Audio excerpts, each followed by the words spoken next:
Hello friends, welcome back to my channel. तो आज हम केमिस्ट्री फिर से आ गए एक नया वीडियो केमिस्ट्री के लिए। वो भी हम आज चैप्टर नंबर सेकंड सम एनालिटिकल टेक्निक वाला हम चैप्टर आज स्टार्ट करने वाले हैं। उसके बारे में आज हम डिस्कस करने वाले हैं। सो चलो स्टार्ट करते हैं। So chapter number second, introduction to analytical chemistry.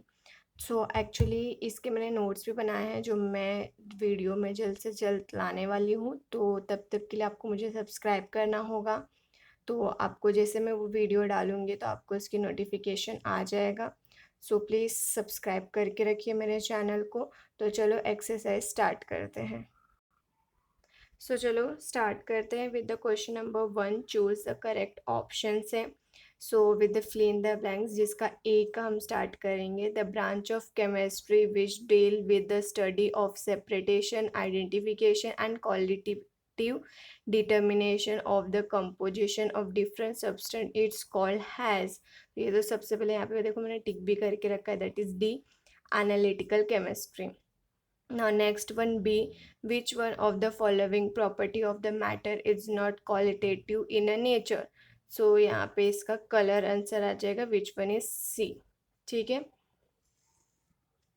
Now C, the SI unit of mass is kg। ये एक्चुअली अगर आपने मेरा फर्स्ट केमिस्ट्री का पहला लेक्चर का अगर नहीं देखा होगा तो उसे भी आप जाके देखिए। वहाँ पे मैंने IMPs भी बताया कि ये आपके लिए इम्पोर्टेंट है, SI यूनिट ये सब। तो वहाँ पे भी मैंने बताया हुआ है, तो आप मेरा पहला वीडियो भी देख सकते हो। तो यहाँ पे आ जाएगा केजी। ठीक है। Now D1, the number of significance figure is. तो यहाँ पे आपको सिग्निफिकेंस फिगर्स आइडेंटिफाई करना है कि आप कितने सिग्निफिकेंट्स हैं इसमें। तो सिंपली आपको यहाँ पे जो डिजिट दी जाती है उसे काउंट करना रहता है, दैट इज़ 1 2 3। तो यहाँ पे ऑप्शन क्या आ जाएगा, 3। ठीक है।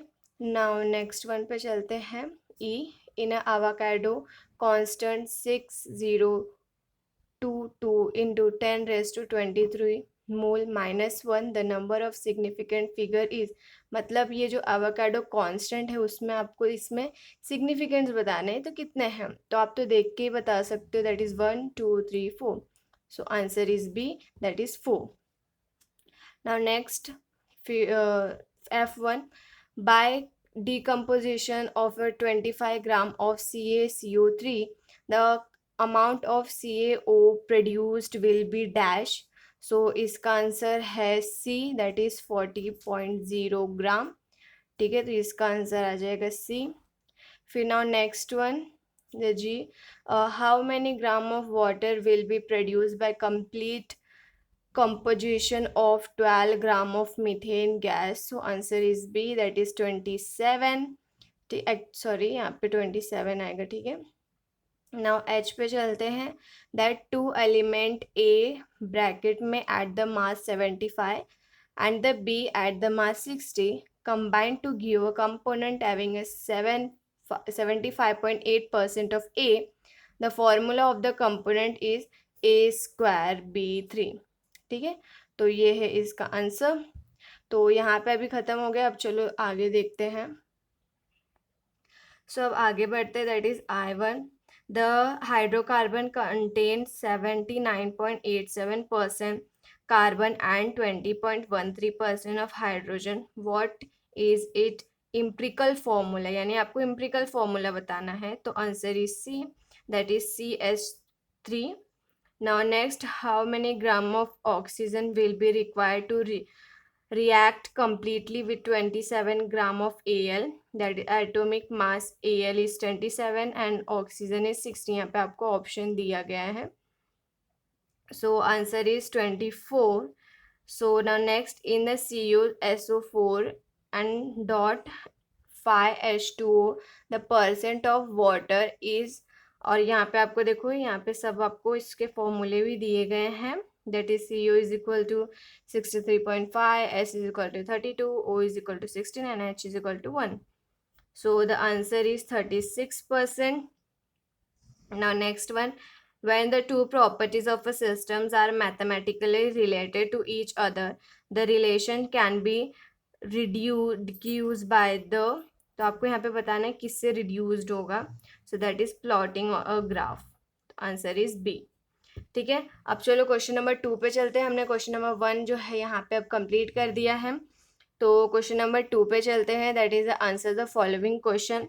सो जिसमें सबसे पहले ए देखो, डिफाइन द लीस्ट काउंट. तो इसका आंसर चलो सबसे पहले देखते हैं. सो आपको लिस्ट काउंट दिख रहा होगा. दैट इज क्वेश्चन नंबर 24 का. Define the least count. तो आप इसका स्क्रीनशॉट ले लो. यहाँ पे लिखा हुआ है the smallest quantity that can be measure by the measuring equipment, it is called as a least count. तो इसका आप स्क्रीनशॉट ले लो. अब नेक्स्ट क्वेश्चन पे चलते हैं. That is B1. What do you mean by the significant figures? State the rules for deciding significant figures. ठीक है, तो इसका बी का आंसर देखते हैं क्या है. सो ये है इसका आंसर. द क्वेश्चन नंबर 34 जो यहाँ पे पॉइंट वाइज पूरे दिए गए हैं कि सिग्निफिकेंट फिगर्स एक्चुअली होते क्या हैं, उसके रूल्स क्या हैं. तो यहाँ पे पूरे हमने रूल्स के साथ लिखा हुआ है. एक्चुअली इस फर्स्ट वाले को इग्नोर कर दो. ठीक है, तो आपको यहाँ पे सिर्फ रूल्स लिखना है. ठीक है, तो यहाँ पे आप ये पूरा कॉपी कर सकते हो विद द सेकेंड 1 2 3 4 5 रूल्स दिए गए हैं. सो आप इसका स्क्रीनशॉट ले लो. So now the C1 that is distinguishing between the accuracy and precision. अभी हम इसका आंसर देखते हैं क्या है. सो इसका आंसर आपको दिख रहा होगा. That is question number 13. The distribute between accuracy and precision. यहाँ पे आपको टोटल 6 पॉइंट्स दिए गए हैं. अकॉर्डिंग टू आप मार्क्स के हिसाब से लिख सकते हो. अगर 2 मार्क का है तो आप 4 पॉइंट लिखिए. अगर 3 मार्क का है तो आप 6 पॉइंट लिखिए. ठीक है, तो उस बेसिस पे आप इसको पॉइंट वाइज लिख सकते हैं. तो आप इसका भी स्क्रीनशॉट ले लो. अब चलो आगे चलते हैं. That is D1. Explain the term percentage composition empirical formula and molecular formula. यानी कि हमें ये सब बताना है. परसेंटेज कंपोजिशन क्या होता है, एम्पिरिकल फार्मूला क्या होता है और मॉलिक्यूलर फार्मूला क्या होता है. तो चलो इसका आंसर देखते हैं क्या है. सो ये है इसका आंसर. That is 62. यहाँ पे आपको ये इसका पूरा आंसर दिख रहा होगा. यहाँ पे percentage compositions, empirical formula and molecular formula तीनों दिए गए हैं with the example and the 4 points के साथ दिए गए हैं. तो आप इसका भी स्क्रीनशॉट ले लो. अब चलो नेक्स्ट वन देखते हैं. That is A1. What is the limiting reagent explain. तो यहाँ पे आपको इसको बताना है. तो चलो इसका आंसर देखते हैं क्या है. सो ये है इसका आंसर. सो आप इसका स्क्रीनशॉट ले लो. यहाँ पे आपको दिख रहा होगा at the 89, question number at the 89. आपको इसका पूरा एक्सप्लेनेशन के साथ दिया गया है विद द 4 पॉइंट. देखिए, मैंने आपको हमेशा कहा है अगर मिनिमम ये 2 मार्क्स के लिए ही आता है. तो यहाँ पे मैंने 2 मार्क के लिए 4 पॉइंट्स है यहाँ पर. तो आप इसका स्क्रीनशॉट ले लो. अब नेक्स्ट पे चलते हैं. What do you mean by the SI unit and what is the SI unit of mass. यानी कि आपको डेफिनेशन ऑफ SI यूनिट भी पूछा है और SI यूनिट ऑफ मास क्या होता है वो भी पूछा है. तो चलो अब इसका आंसर देखते हैं क्या है. सो ये आपको एट द 100 पर दिख रहा होगा. What do you mean by the SI unit, जो आपको पहले पॉइंट में बताया गया उसका डेफिनेशन. ठीक है, और SI यूनिट ऑफ मास जो है वो आपको सेकेंड पॉइंट में बताया गया है. That is kg. तो अब इसका भी स्क्रीनशॉट ले लो.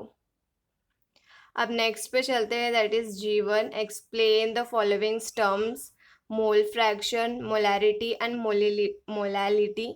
तो यहाँ पे हमें ये तीनों को एक्सप्लेन करना है. तो चलो इसका आंसर देखते हैं.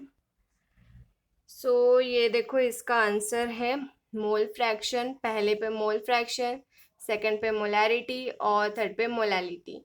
तो यहाँ पे ये तीनों को विद द एग्जाम्पल एक्सप्लेन किया गया है, विद द फॉर्मूला भी दिया गया है.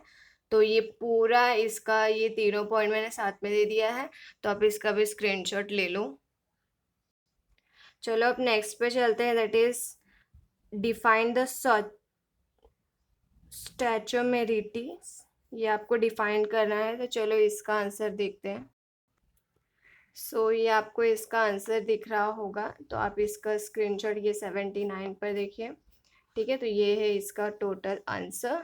सो इसका स्क्रीनशॉट ले लो। नाउ द नेक्स्ट I1 का देखिए, why there is a need of rounding off figures during the calculation. So अब इसका आंसर देखते हैं। सो यहाँ पे आपको इसका आंसर दिख रहा होगा एट द 39 पर कि why there is a need of rounding off during a calculation. तो हमें क्यों राउंडिंग ऑफ की ज़रूरत पड़ती है कैलकुलेशन के टाइम पे, तो यहाँ पे इसका 4 पॉइंट देखो मैंने आंसर दिया है, तो आप इसका स्क्रीनशॉट ले लो। सो चलो इस क्वेश्चन का सेकेंड लास्ट क्वेश्चन सॉल्व करते हैं। Why does the molarity of solution depend upon the temperature. तो इसका आंसर देखते हैं क्यों मोलारिटी टेम्परेचर पे डिपेंड रहता है। सो एट द 96 पर आपको दिख रहा होगा इसका answer, why does the molarity of solution depend upon the temperature. तो ये है इसके 2 पॉइंट्स। सो आप इसको स्क्रीनशॉट ले लो। सो चलो क्वेश्चन नंबर 2 के लास्ट क्वेश्चन पे आते हैं, that is defined the analytical chemistry by its accurate measure cruel in a science. So इसका आंसर देखते हैं सबसे पहले। तो सबसे पहले तो डिफाइन द एनालिटिकल केमिस्ट्री इससे आ जाते हैं। तो ये एनालिटिकल केमिस्ट्री का डेफिनेशन है, तो सबसे पहले आप इसका डेफिनेशन का स्क्रीनशॉट ले लो।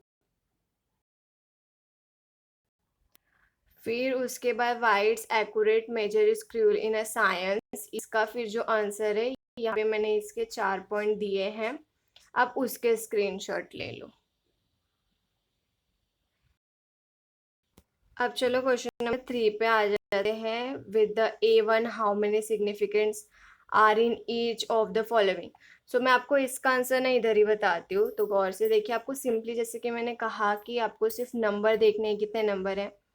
तो यहाँ पे देखो 1 2 3 4 4 नंबर है, तो यानी कि यहाँ पे 4 सिग्निफिकेंट्स है। 1 2 3 यहाँ पे 3 नंबर्स है, तो यहाँ पे यानी कि 3 सिग्निफिकेंट्स है।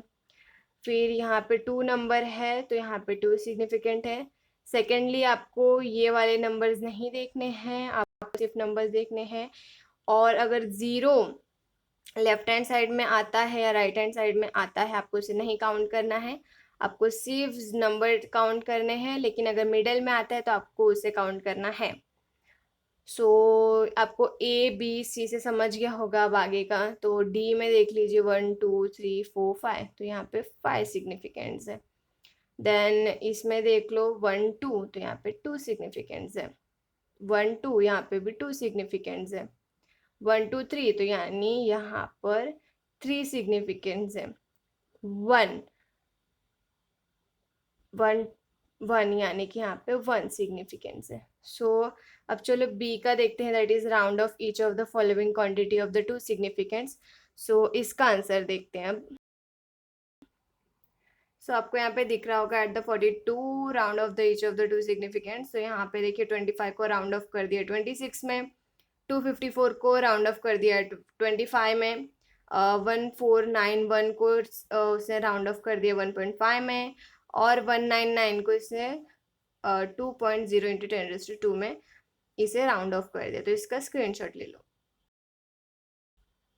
सो चलो अब नेक्स्ट वन करते हैं, that is C1 round off the each of following into 3 significants figures. ठीक है, तो यहाँ पे कैसे 2 सिग्निफिकेंट्स बोला था, यहाँ पे 3 सिग्निफिकेंट्स में अब हम इसे कन्वर्ट करेंगे। तो चलो देखते हैं। सो ये है इसका answer with the given numbers. यहाँ पे आप नंबर बेसिस पे देख के 3 सिग्निफिकेंट्स में से डिवाइड कर दिया है, तो आप इसको स्क्रीनशॉट ले लो। With the question and answer है, तो आपको इजी होगा, स्क्रीनशॉट ले लो इसका। Now the last D express the sum of apparent number of significant figure. So इन दोनों का आप देखते हैं आंसर। सो एट द 54 ये आपको फर्स्ट और सेकंड का जो है वो सम दिया गया है, तो आप इसका स्क्रीनशॉट ले सकते हैं। तो यहाँ पे क्वेश्चन नंबर 1 2 और 3 कंप्लीट होता है। रही बात क्वेश्चन नंबर 4 जो है न्यूमेरिकल, वो मैं नेक्स्ट वीडियो में लाऊंगी और वो थोड़ा लॉन्ग वीडियो होगी, तो इसीलिए मैं इसको नेक्स्ट वीडियो में कराने वाली हूँ, क्योंकि बहुत सारे क्वेश्चंस हैं। सो उसको मैं नेक्स्ट वीडियो पे करूँगी। सो फ्रेंड्स, यहाँ पे हमारा एक्सरसाइज जो है वो कंप्लीट होता है। चैप्टर नंबर 1 का भी मैंने पूरा कंप्लीट कर दिया, चैप्टर नंबर 2 का भी मैंने यहाँ पे एक्सरसाइज अपलोड कर दिया है। तो चलो, आज मतलब हमारा केमिस्ट्री का 2 एक्सरसाइज जो है वो अब कंप्लीट हो गया है। मैं इसके नोट्स भी बहुत जल्दी प्रोवाइड कर दूंगी। चैप्टर नंबर 1 का भी मैं बहुत जल्दी नोट्स जो है वो प्रोवाइड्स कर दूंगी। और रही बात दोनों चैप्टर के न्यूमेरिकल्स, वो नेक्स्ट वीडियो में आ जाएगा, जल्द से जल्द उसका भी वीडियो आ जाएगा। तो प्लीज़ फ्रेंड्स, इस वीडियो को लाइक करो, शेयर करो, कमेंट करो। अगर आपको कोई भी डाउट है कमेंट करो, मैं उसके सॉल्यूशंस दूंगी। और सब्सक्राइब करो मेरे चैनल को, बहुत कम सब्सक्राइबर है, मैं बहुत मेहनत से वीडियो बना रही हूँ। सो प्लीज़ प्लीज़ इसे लाइक शेयर और सब्सक्राइब करो। और जल्द से जल्द मैं चैप्टर नंबर 3 की भी एक्सरसाइज लाने वाली हूँ। तो टिल वेट इट। सो अभी के लिए प्लीज़ लाइक करो और सब्सक्राइब करना। कोई भी मेरे वीडियो को लाइक और सब्सक्राइब नहीं कर रहा है, so please I kindly request to subscribe to my channel. Thank you.